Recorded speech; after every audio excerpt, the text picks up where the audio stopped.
listening back to this show from Teachers Talk Radio.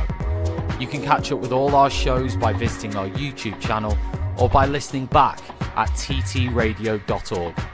Don't forget to like and subscribe to enjoy more live education conversation from TTR. We hope you enjoy this show. Outstanding and world-class vision and world-class this.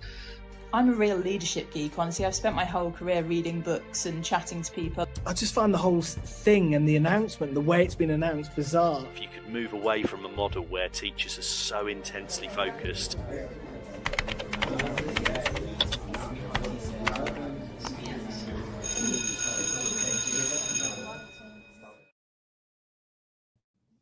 Hello, everybody, and welcome back to Tuesday Twilight Show at Teachers Talk Radio every second Tuesday from 6 p.m. with me, Timea, where we talk about a hot topic in higher education, mainly in higher education, with my brilliant guests.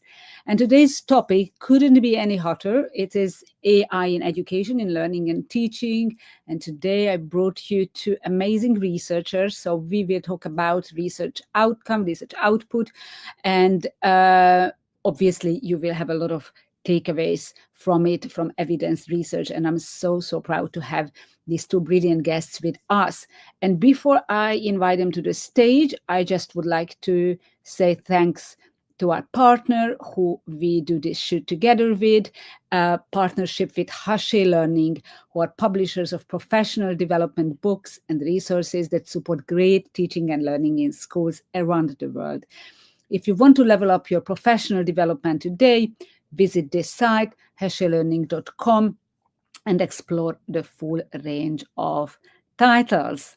And now I would like to invite our two guests with whom we right away jump into the middle of the topic today, and welcome Marcos Barreto, Dr. Marcos Barreto, who is Associate Professor at LSE and does a lot of exciting research in this space, together with Dr. Kearney, who is an Assistant Professor at LSE. And thank you to both of you for being here today. Thank you. Hello. And welcome. So I thought that obviously you have a lot of research, and today we would focus on or start with the genial one, if that's all right. And then after discussing it, then we can also on the back of it talk a bit more about AI in learning and teaching in higher education mainly. So let's just first talk about this study. What is it? What motivated the study? And what is it that you wanted to find out? And I'm turning to both of you. This is really a conversation, okay? So you don't need to have anything more formal. I don't know if you want to go ahead, Marcos, and then I will hand it to Casey. Okay, perhaps I can start. Thank you, Timea, for the invitation. Hello, everyone. It's very nice to be here. So as Timea mentioned, I'm Marcos Barreto. I'm Associate Professor of Data Science at the LSE at the Department of Statistics, and I'm involved in a series of educational related research, mostly on the use of generative AI and AI in general in education. I can perhaps briefly mention about Genio, and then I can hand over to Case to introduce himself as well and make. So this was Genio stands for generative AI as a catalyst for learning. We start this as a Fox group back in July 2023. We noticed that students were using more advanced types of code completion tools, and we noticed some huge improvement towards coding, mainly coding tasks. And then we decided to put together this focus group to try to learn how students were using these new tools. And then this was the very beginning of Genio. So this ran from July 2023 up to December. And then in the next year, we decide to go bigger and invite more people. Then we invite Casey and Dottie. So two other colleagues from LSE as well. And we decide to expand the work towards 4 departments, 7 undergraduate and postgraduate courses, and then take this as a more experiential learning research. And then we did lots of stuff in terms of collecting feedback from the students, so trying to observe how students were using AI and collect evidence to put together this into a series of recent developments. I think we can just talk this later. I will hand over to Case to introduce himself. But before we talk about it, thank you so much, Marcus, for the summary. So, how many students took part in this? I think the first cohort was a very small. I think we had 48 students in the autumn term in 2023, and then the next term, in winter term 2024, we increased to 150 or something. In total, we collect evidence from 200 students. 200.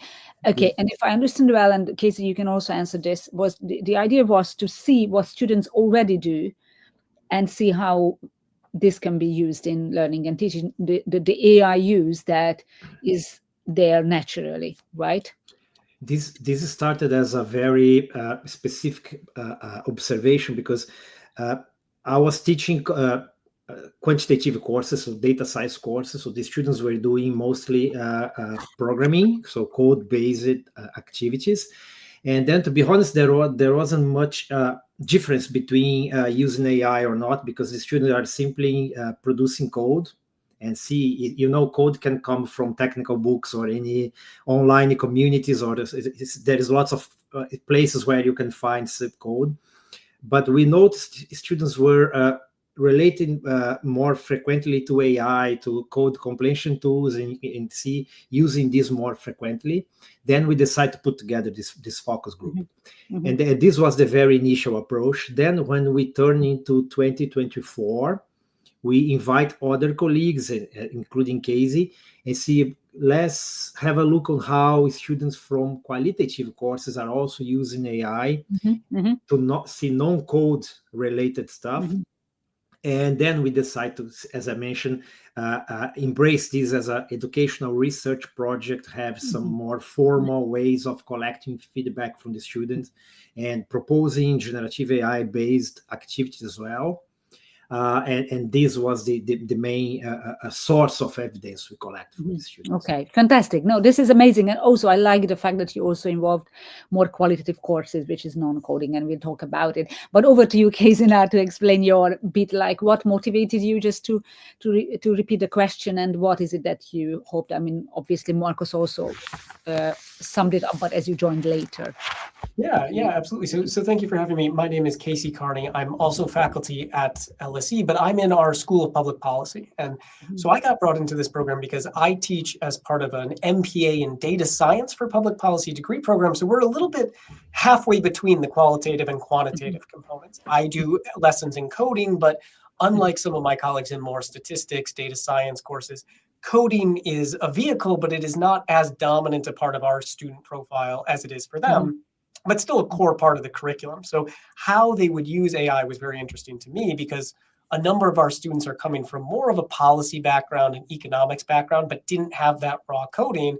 So they're into a little bit more of a new space in how they're going to use this. And I think that was a little bit of a contrast for some of the students in more of the advanced statistics MSc side. But I think for me, joining onto this project, what I was really interested in was, and we talk about it in the paper, what we call the authentic use of AI for our students, or how are they going to use it outside of the classroom context. So what we did is ultimately have a very unrestricted AI policy inside and outside the classroom, just trying to collect data on student use.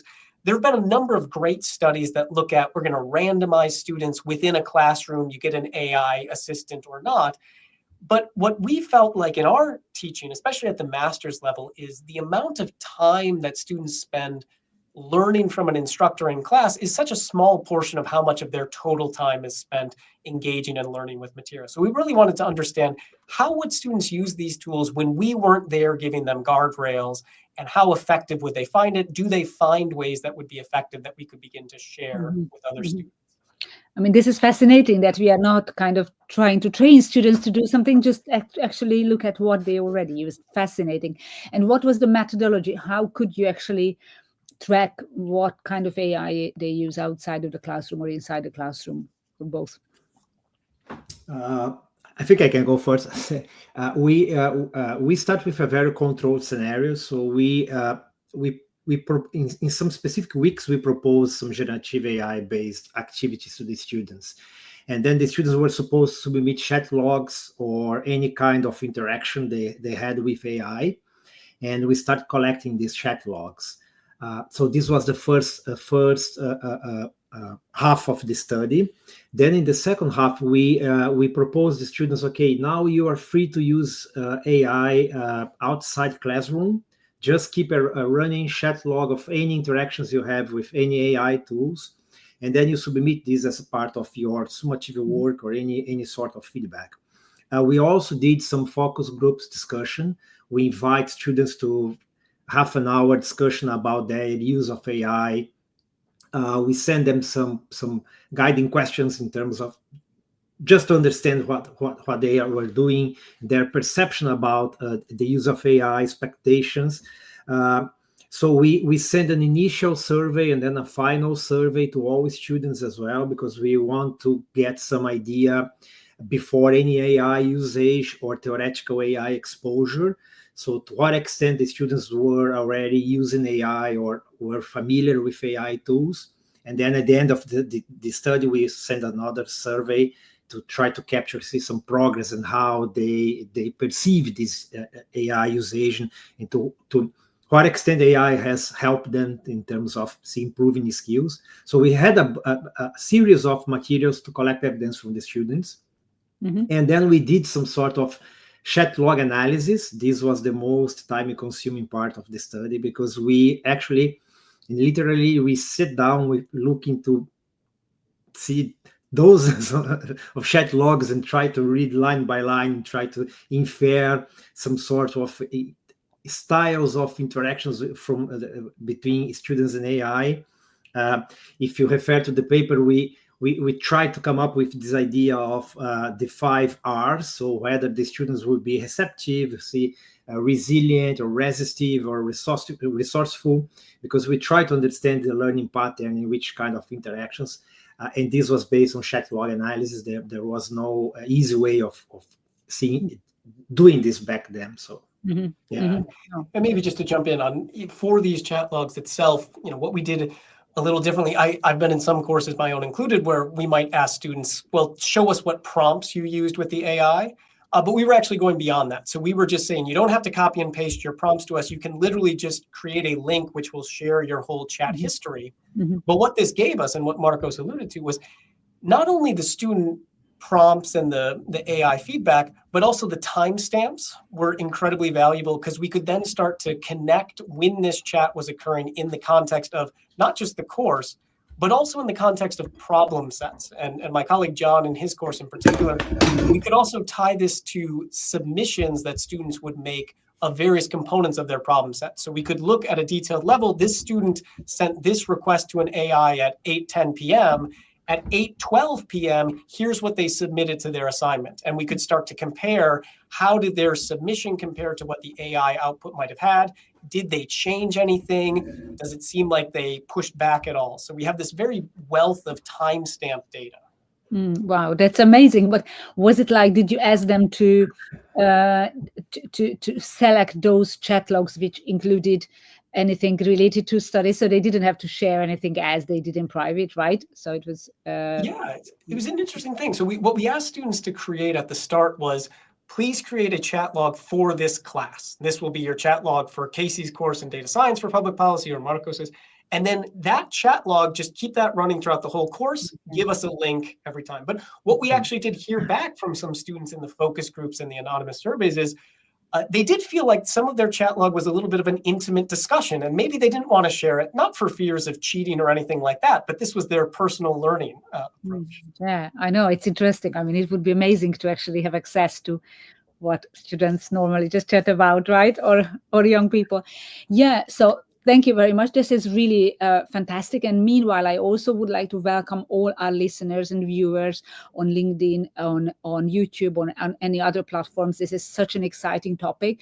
And please add in the comments questions or share your experience. It's absolutely a discussion here, a conversation here. And I'm very thankful to our two wonderful guests who are sharing their own research. And now let's talk a bit about now the outcomes. So what are the learning styles you identified? How they use AI? What are the AI tools they use? And let's see some of the outcomes. And I appreciate the paper, which I will link, obviously, but just assume that the listeners haven't read it. Yeah, as we mentioned, so just to complement the previous, because one of the interesting thing we discovered with this study is some students they said, oh, in this particular course, I try to have my best chat, my best way of interacting with AI, because I know I need to submit this chat log to my teacher, so I don't want to ask silly questions or something like that to AI, because I won't be assessed by my chat log content as well. So we saw some kind of the students trying to have better interactions with AI because they know they will need to submit this chat log. So in terms of outputs, we came up with this paper because we tried to identify learning styles. We tried to identify how the students were using AI during some specific activities. We based these in some theoretical frameworks and some good set of references. We came up with this idea of the 5R category, which is basically resistive, receptive, resourceful, reflective, and that is something that we call refilling. And we explain all these categories in the paper. But the basic idea is, I think, as a summary, it's very hard for you to categorize the student into one single way of interaction, right? Because it's sometimes you are more receptive, especially if you know the outputs and you are very familiarized with the outputs, and you don't need the AI to, let's say, speed up things for you or automate some stuff that you are used to do. So sometimes the students were very, very receptive, simply copy and paste and doing very, very small tweaks to the output. The other times we noticed students were very resourceful, so they start questioning any AI outputs. They try to go beyond any AI outputs. They try to ask different questions, seeing things from different perspectives. And we can identify by looking to chat logs or talking to the students or observing any other interactions, how these different learning styles appear in each interaction they had with generative AI tools. So this was one interesting thing. And what are the other R's if you want to explain, because you receptive and resourceful, right? And what are the others that you so we have resistive, which is basically the students who didn't use AI in any way, so they are skeptical or they do not trust AI.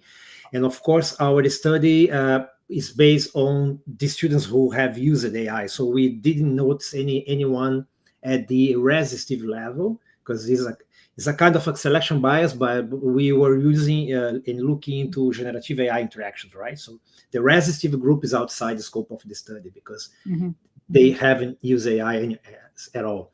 Then we have receptive, which is basically the students who had, let's say, low agency, or they trust any AI outputs, and basically they ask something to the AI tool and then pick the results and copy and paste into any submission. There is no much interaction. There is no much questioning about the outputs or whether the outputs is safe or reliable. Is pretty much copy and paste. And of course, this is something that we need to avoid, right? Or we do not wish the students to do. Then we have something called resourceful, which is basically we can see the student doing some refinement, some critical thinking about the outputs, try to go beyond what the output is presenting to them. And this is the most frequent pattern of interactions we notice for most students. And there is some specific considerations in the paper, because one of the courses we involved in this study was a master course on deep learning. And we were using a generative AI to teach deep learning. And generative AI is part of the content of this course. So we try to to embrace AI in such a way that, okay, the students can use a generative AI to try to understand the complex concepts in deep learning. And we notice some sort of resourceful use of AI towards, specifically on this course. Then we have reflective, which is basically, again, we advance a few more in terms of critical thinking, in terms of the student is while the students is interacting with the AI, the student is also considering their learning process and try to say, okay, I am learning this content in the right way. Is there any other way I can learn the same content?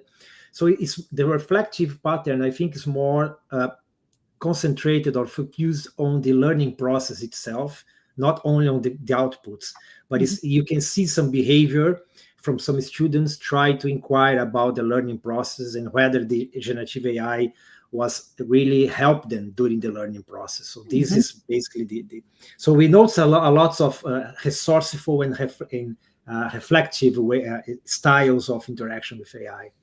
Okay, thank you. That's really, really interesting and useful. Casey, do you have your views to add on the outcome and what kind of, I mean, now the styles we understand, but probably anything to add, and also what it depended on, probably which type of R they were. Yeah, and absolutely. So thank you, Marcus. So this, this framework, we're kind of building on some of the R's were initially introduced in a study by Yang et al. And we kind of combine this with earlier educational literature on learning cycles. So we try to connect these focuses on how students are engaging with AI, and this is kind of, are they resistive, receptive, as Marcos went through, but get that back to some of the deeper learning theories about how are students bringing their own reflective observations to the task, their concrete experience, abstract conceptualization, as well as active experimentation. And so we tried to code that connection of what we see. And for me, I can give a brief example. And this is where some of the timestamps are really interesting. One of the things that I think of as a little bit resourceful, so this is when we're thinking about students sort of making connections between concepts and pushing the AI. Because we have the timestamps in our chat log, I actually found chat logs that students were engaging with during my lectures. So during my lecture, I see the timestamp. They're actually asking questions about, what is this statistical measure that Casey just introduced? And I thought this was quite interesting because this was not on a problem set yet. I could imagine this is a student who was perhaps maybe too shy or didn't want to disrupt lecture and raise their hand. Previously, maybe they would have to go to an online search or not ask a question at all. Now they're able to actively use the AI tool, not because there's anything pressing in the moment, like an assignment, but I really like that example. I also saw examples of students beginning to synthesize across coursework. So I gave them problems in my own course.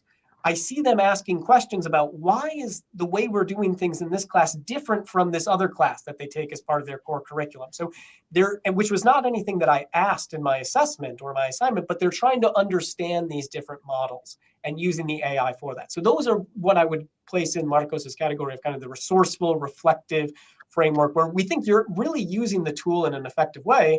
I also had the kind of classic copying and pasting. And this is, again, where the timestamps in our data is really important.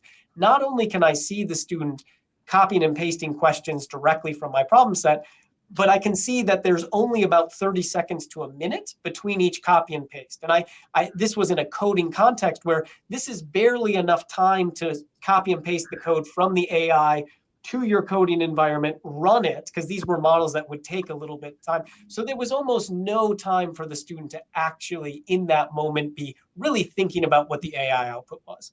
And connecting that to the earlier theories, this is where we start to flag why this receptive and maybe too receptive approach, it really starts to break that reflective observation component and some of that really active experimentation component that fed into earlier learning cycles that were pre-AI. So this is the kinds of connections that we tried to make. Okay, and I will get back to it, but this is fascinating, really. This reminds me of when I realized that a student is actually, and that was before AI, I was teaching and just, walking around in the class and looked at a student. That was Google before AI.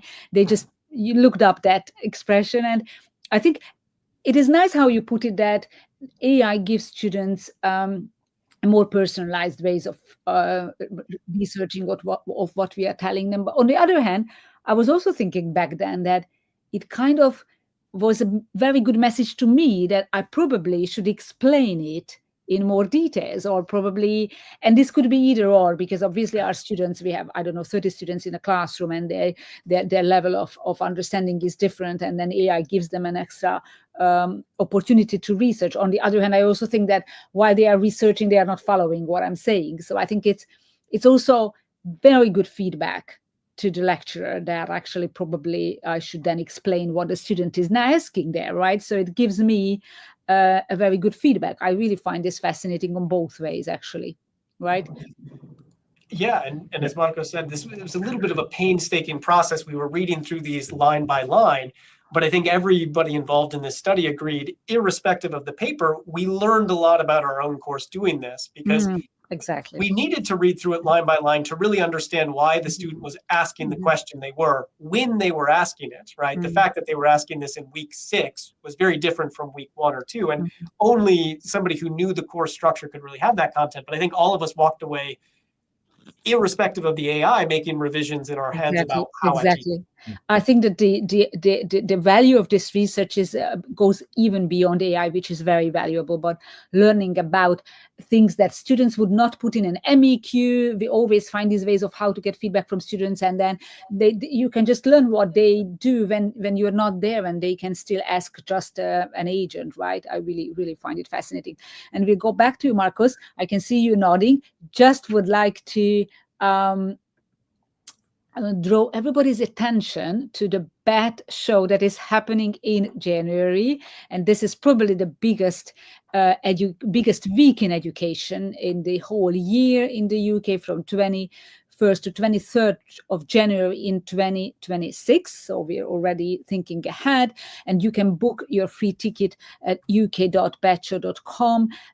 This is going to be in Excel, London, and it has a lot of immersive workshops, thought-provoking speakers, hundreds of hours of CPD accredited content, a lot of goodie bags, cutting-edge technology, and unrivaled networking. This is really an amazing opportunity for educators. I'm there every year, and I will be there this year at the Teachers Talk Radio stand. As of course, Teachers Talk Radio is there as well at the stand. So please come, say hi, look around, enjoy the show, and sign up for your free ticket.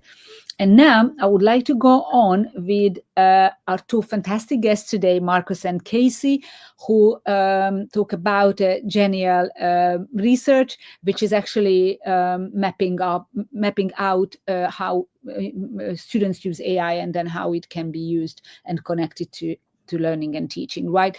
I'm not sure, Marcus, if you'd like to add anything. Meanwhile, we talked with Casey. Please do if you want. But I also would like to go to my next question, like, okay, now we know what students do and the various learning styles and the AI. By the way, did you also look at which AI, was it ChatGPT, or which kind of AI tools they use? I would be interested in that as well. But also then how you actually use it and how you can then connect it to how you teach. At the very beginning, the students were using ChatGPT 3.5. I think some of the students had used ChatGPT 4. This was July 2023 and see winter term 2024. We also had some chat logs from Google Bard. Back then was Bard, now is Gemini. It's a mixture of tools, right? Then the school, because this was a kind of a free experimentation based on our teaching choices in terms of AI tools. And then at some point, the school introduced some specific AI tools, and then the students start to use these AI tools. But these specific tools currently in use, so they were not captured into the study because the study was back in 2023. And then I think the overall idea, so based on what we have discussed so far, and I think this is an important element to add to this conversation, is this study was really focused on understanding the process behind any learning, not the outcome. See, for my courses, because I teach data science course, it's basically programming all the time, coursework. I don't have any written exams, so I'm very comfortable in terms of using AI for speed up coding, provided the student can understand what the code is about, can explain the code, can navigate the code and make all the necessary amendments. And to be honest, there was no much difference between, as I mentioned before, picking any code from a technical book or online communities, or asking generative AI tools to generate the code for you, because the coding process most of the time is pretty much the same, right? So most of the time you don't write code from scratch, because you have some code base, you have some pre-built functions, etc. It's more on how you orchestrate different pieces of code and make sure this works and solve the problem you have. But of course, we have colleagues who teach qualitative course, and then there is some written exams or other piece of written work, and I think these are more sensitive to generative AI in terms of the kind of content. So with this idea of assessing the process behind the learning, so we engage in looking to chat logs and talk to the students all the time to understand how they were using AI. One thing we start asking the student is what I call the decision point. So I ask any students in my courses, okay, you are taking this exercise, or you have this much work to do. At which point you decide to seek help from AI? And then I try to understand where, the kind of decision the students were making in terms of how and when they need really some help from AI. And this was an interesting experience as well. Mm-hmm. Okay, but yeah, that's clear. Thank you very much. And but what is it that then so how it informs learning and teaching, what you've just learned from did you change anything based on what you've learned in the research? So one thing I discovered from my course, so I teach another second year undergraduate course on databases. Mm-hmm. This is one example. And the changes I made to my course is basically I go to some traditional ways of teaching database. So I ask students to engage with traditional database tools and learn all the steps from scratch. And then there is some AI-based activities as well. They can use this as a critical reviewer of any human-produced output. So what I ask my students to do is basically, anytime you have some work that you produced, you can use AI to critique your work and then try to improve your work. But you need to submit your own work as input to any AI.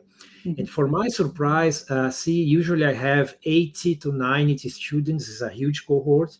So usually 10%, 50% at most students use AI. So they really want to do everything from scratch and make sure they are understanding all the process without any sort of AI help, which for me is fine, because is the way I think they will be learning.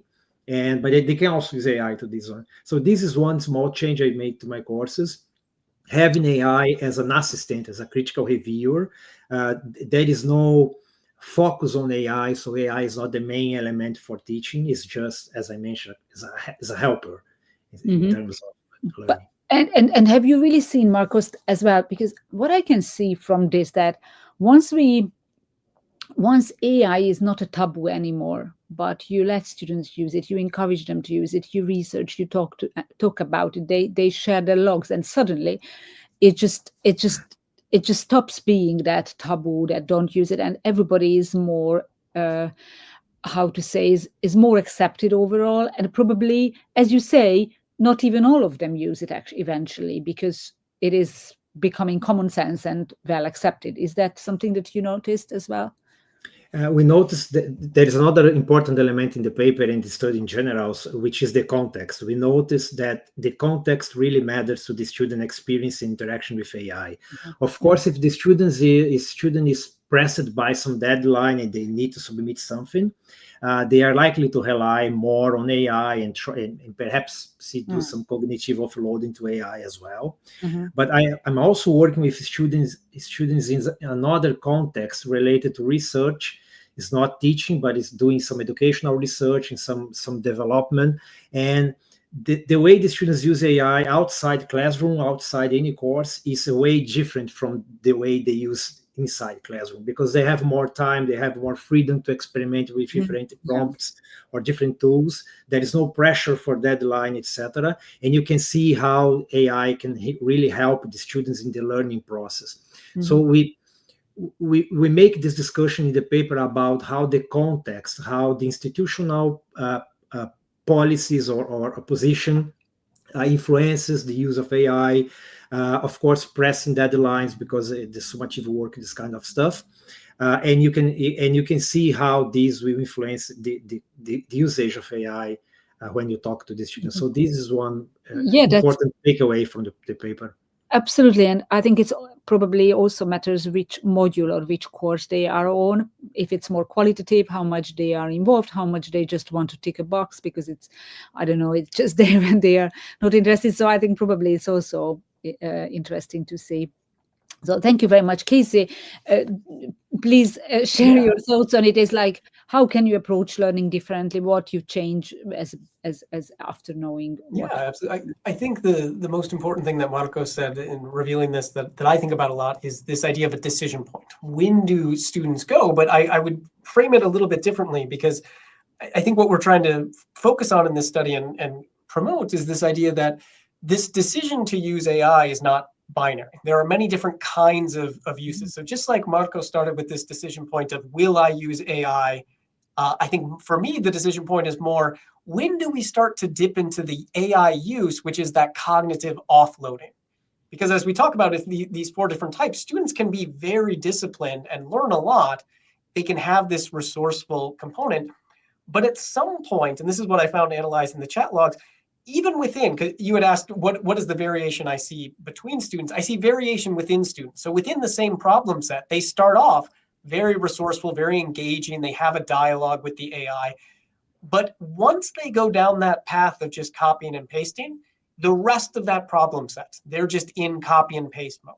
So I think for me, the biggest thing is, how can I delay that decision point as long as possible? In my own reflections, it got a little bit to, what is the length of the question I'm asking? How accessible does this feel? Making sure the problem feels accessible enough for students to have that cognitive discomfort, because that's a little bit of what learning is. It is cognitive discomfort, but how do I keep the individual problems small enough to keep them engaged and stop that next decision point, which is I'm going to cognitively offload to AI. So I've done a bit more in my classes, breaking up longer problems. I've done a lot more having students engage in a context where I provide a lot of course materials for sort of a individualized feedback, but then also sharing that feedback. So pick a concept from the course, work with this AI tool to try to understand it, post one example of something that's unhelpful, one example of something that's helpful, sort of anonymously for the class. And then I do a lot more sharing this year of my own dialogues with AI, trying to show students what I think of are the good practices of me being a little bit more resourceful, pushing back. And I'll just share, just like the students in our study shared their full chat logs with me, I will share those back with the students in my class and this is how I went about asking it about this concept. So those are some of the specific changes I've made in my course. Oh, thank you very much. Absolutely useful to share. But do you also share with students how? So are you both also open with students, even if it's not directly sharing, but do you talk about it? And are you also open about how you use AI yourself when designing the content or anything? You both share that. It was interesting. I was on a panel at university here, and the students did a survey of AI content and syllabi and how many syllabi talk about what the class AI policy is. That's quite big, and that's gotten higher and higher. But it was only something like 1 out of the 80 syllabi talked about how the instructor used AI. And students felt like that was a little bit of a mismatch in trust. So I've certainly incorporated that. I've told students, here's exactly how I'm going to use AI. And I share with them anytime I'm using AI. And then, as I said, I will share the full chat log of, I just used AI to try to create this example that will look at a concept in statistical power. Here's my full chat log. Here's how I tried to push it. And I will share that entire dialogue with the students. Oh, this is fascinating. I really find this fascinating when we are so transparent. This is amazing, right, Marcos? You too. It's pretty much the same behavior, because we ask students to share any interactions with AI based on chat logs or whatever. So the students expect us to do the same, right? And be very transparent in terms of whether you are using AI. It's very, very interesting because the students can, so my course also allows from full usage of AI, especially for homework, and there is some restrictions on summative work, but most of the time the students can use AI, and they need to disclose any usage of AI. So they expect us to do the same, especially if you are using AI for marking, which is something that I don't do.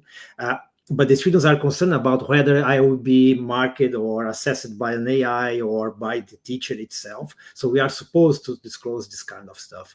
And there is lots of discussion about how to assess AI assisted work, because even if the student acknowledge they have used AI, so how do you reflect this on your marking criteria?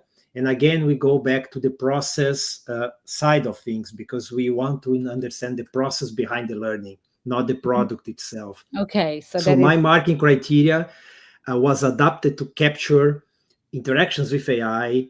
There is a workflow for any summative piece of work. There is a workflow. The student needs to provide some partial outputs regarding AI usage throughout the assignment, so I can map how things are working and whether they are using AI. Again, I'm trying to discover this decision point in terms of seeking help from AI.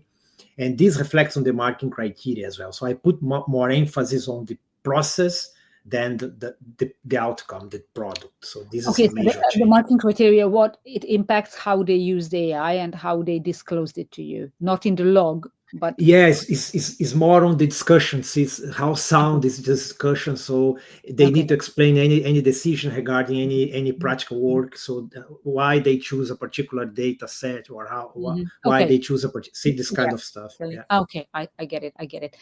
Yes, it's so exciting. Thank you, everybody, for joining. 44 people now on LinkedIn and more on YouTube and other social media channels. A very, very good discussion with Marcus Barreto and Casey Kearney from LSE, talking about research and more broadly on actually seeing how the learning style of students, and then linking in the back to the learning style, learning cycles. And yeah, thank you, Zaina, already telling us great insights. Very kind of you to follow us, and please ask any questions if you have, or just share any experience. One question is that you identify learning styles of students with these 5 R's.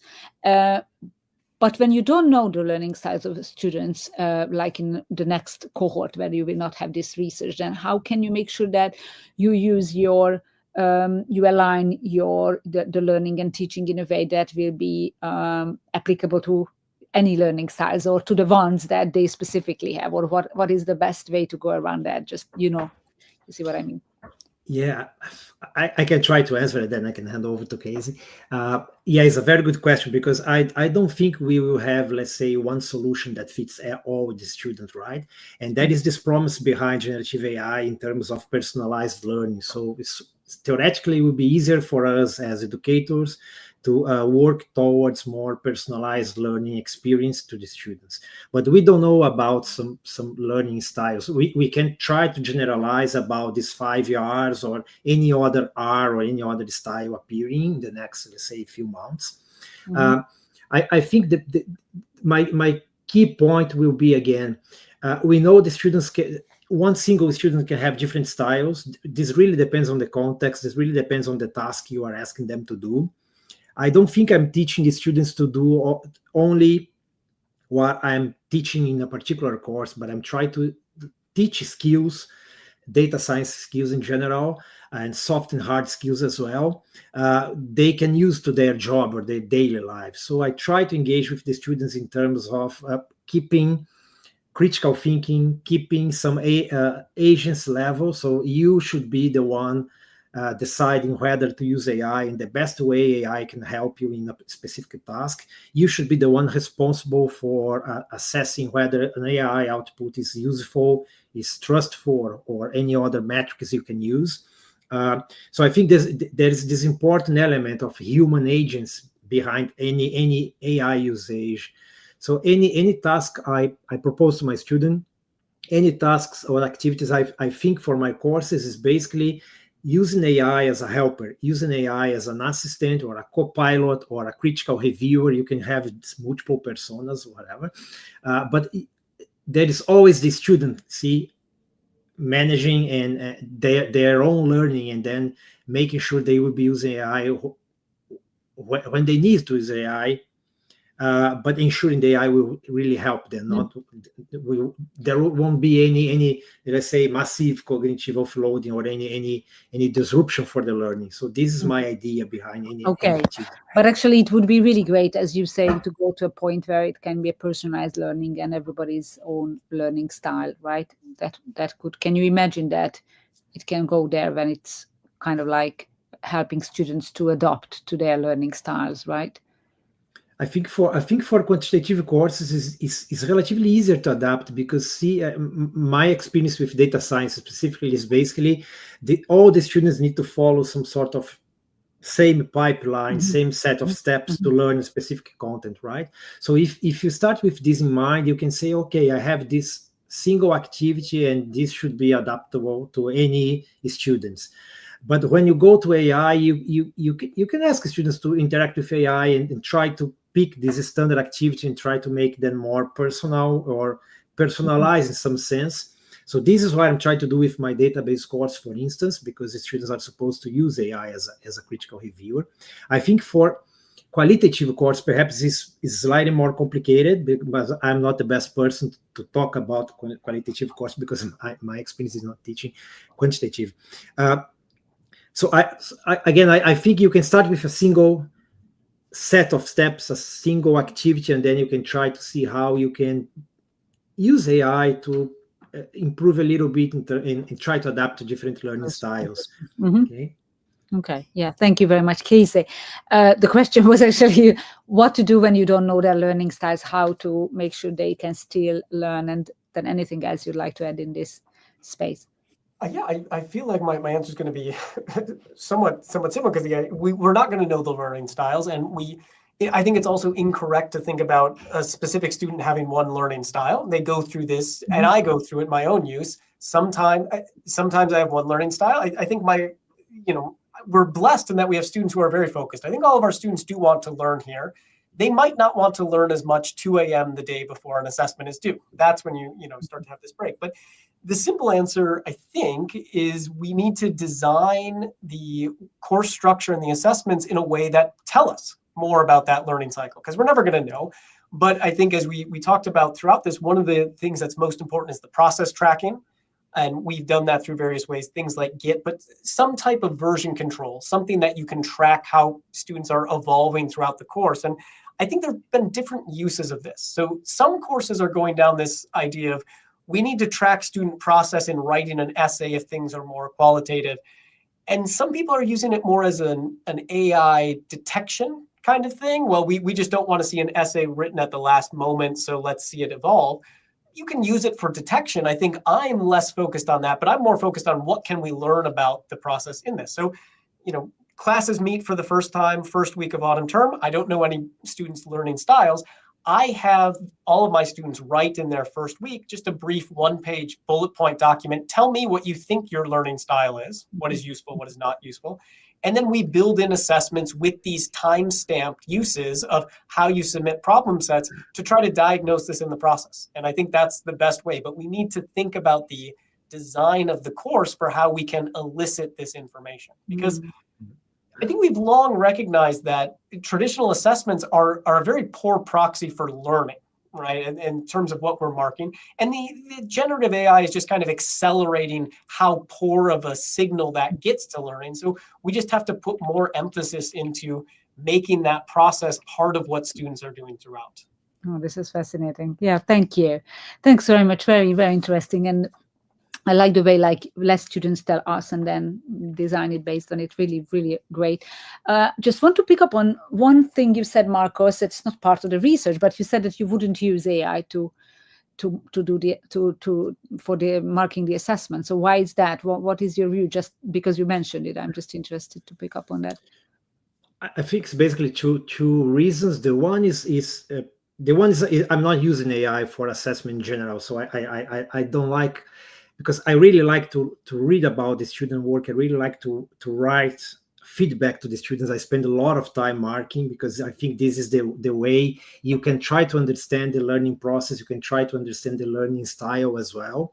And you can try to provide some useful feedback to the students. So So this is one reason. The second is I think if you rely on AI for marking, I think there should be a very specific marking criteria capturing how different will be an AI assisted piece of work than one that the student haven't used AI at all. So I think it's a very different process, right?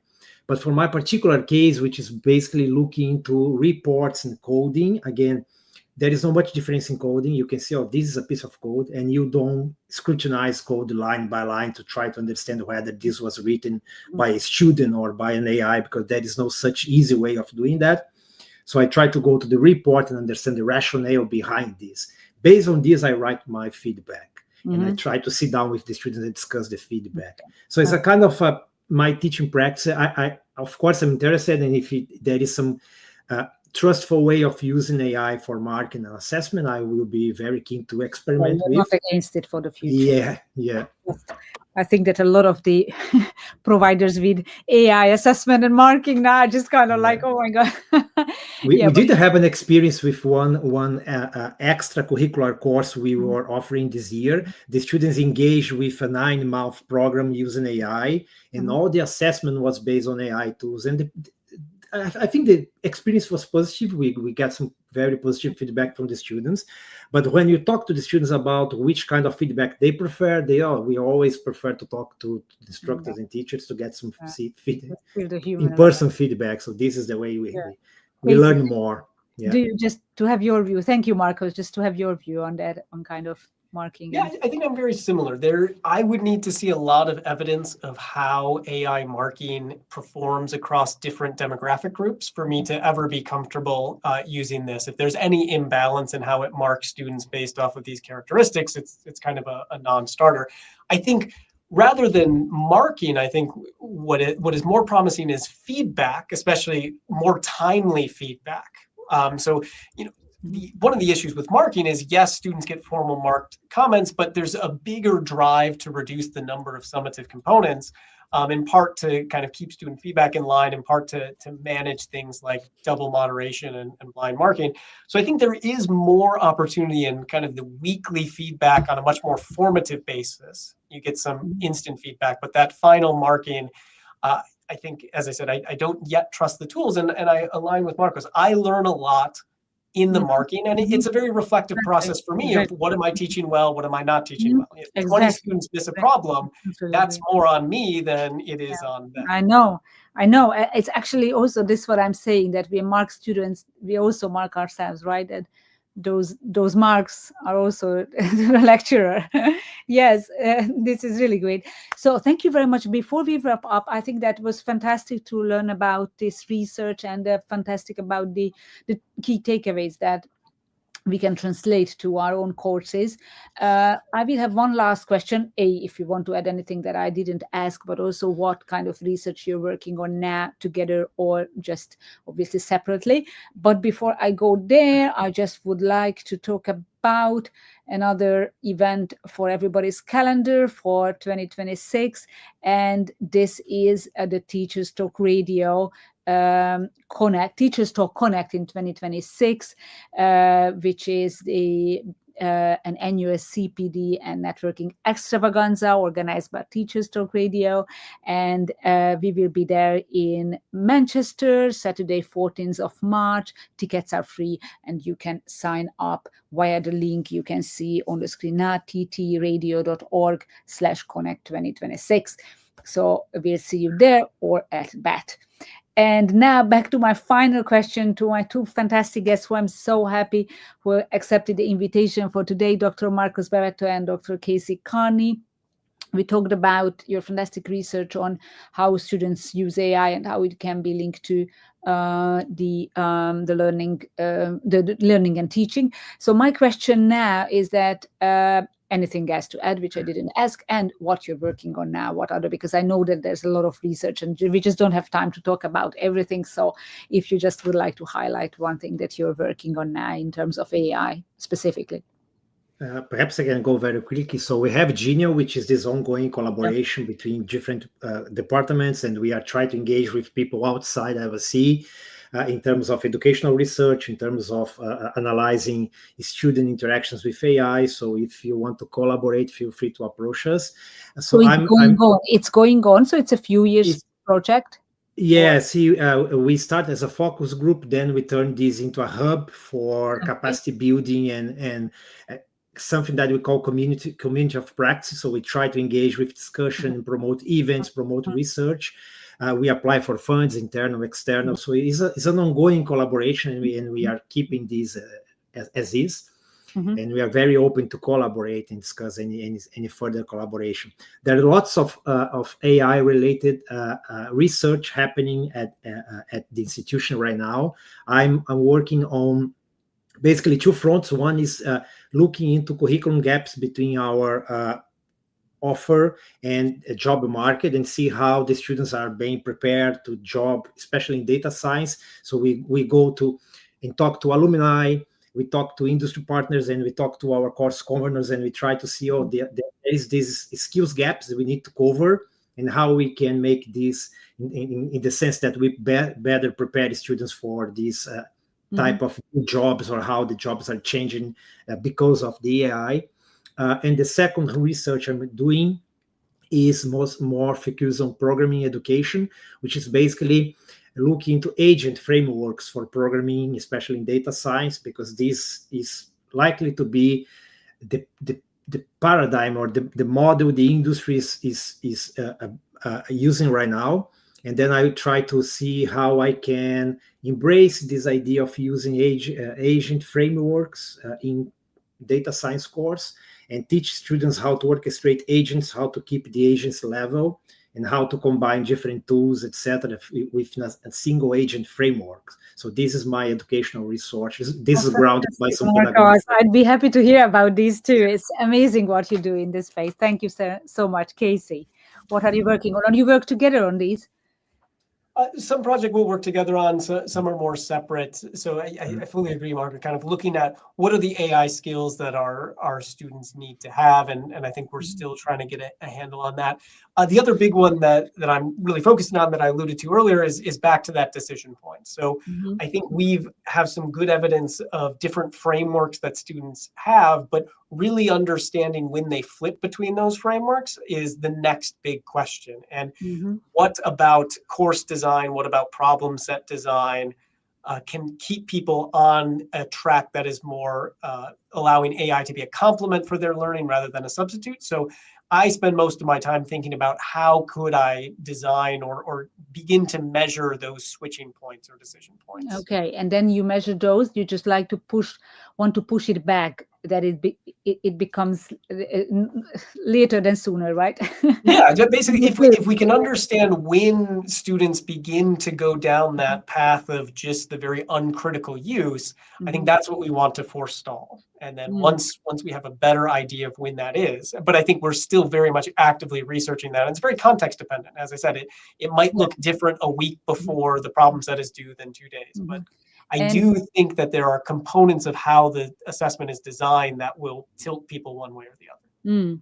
Yeah, that's very interesting. And you just mentioned that you started this project a few years ago. Do you see changes even during this period, how it is changing AI usage, how we get used to it? Because yes, you mentioned it, Casey, and both of you mentioned that it's really dependent on the context, but is it also evolving or changing, or are students more impatient? Are they using AI earlier than they used to? Do you see some of these patterns? Probably that is my last question, and I just kind of what Casey said, I just picked it up. Yeah, they're certainly coming in with more background in my experience. And 2023, it was still kind of students were mixed, or had they used it, it was more sporadically. We have a lot more students coming in who have much more familiarity using it much more frequently across the board, and they're being encouraged to, in a way, by universities partnering with organizations that they were not necessarily being encouraged to do so back in 2023. Okay, you see that, Marcus, too, right? As just with all of us, right? We use it much more. Yeah, so now, as you can see, I could go on and on this, and thank you so much for your generosity of actually doing the research and then sharing it with everybody, and we really enjoyed it a lot together with all the listeners and those who will listen to it later. So thank you so much to Dr. Marcus Barreto and Dr. Casey Kearney from LSE doing this amazing research. Thank you for being with us here today, and have a very nice rest of the day, rest of the time.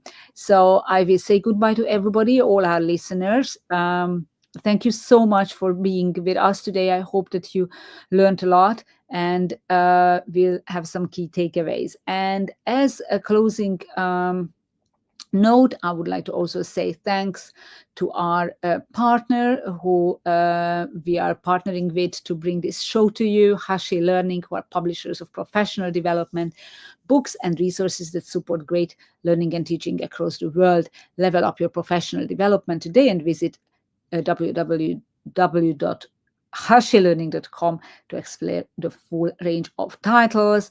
Also, please sign up to the newsletter at ttradio.org to get the newsletter from us and see the upcoming shows. And I'll see you in 2 weeks with another hot topic and my brilliant guest. So thank you for being here today, and have a very nice rest of the time. Outstanding, a world-class vision, a world-class this.